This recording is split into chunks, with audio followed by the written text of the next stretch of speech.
po mandej martesa ndryshon situatën, për shkak se ti kur të lind fëmijë, sidomos kam të drejtën të flas si non, domethënë mandej madje jo vetëm ne, po domethënë me një farë studimi ku marr pjesën edhe me një konferencë botnore në Amerika, dal një rekomandim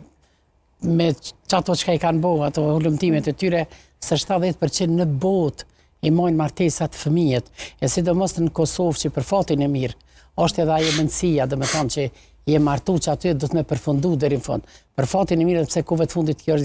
është ka goditet shumë, këtë drejtim familja për arsye se rritja e shkullërzimeve, unë e kuptoj fuqizimi gruson jam për të fuqizu, sepse vetë konsideroj që kom arrit gjitha objektivat e mia që kom pas në jetën profesionale, mirë po me gjithatë mendoj që familja është shenjtri. Edhe kështu që ti nëse ke hip për hatër, ose nëse ti ke hip për një dashuri që ka qenë një kimi mes një diferencë në moshë, në momentin kur vinë fëmijat, përgjegjësia prindrore është shumë e madhe dhe shpeshherë do të me sakrifikohet edhe për fëmijë. Domethënë sepse ata janë edhe kuptimi i jetës tonë. Këto po foli para juve burrave se kom të drejtë se nanonat kur je nan, domethënë është qendra e botës çdo fëmiu, edhe pavarësisht nëse ke marrë një burr të vjetër edhe një periudhë kohore janë proceset biologjike që ai domethënë do të lodhet, do të plaket,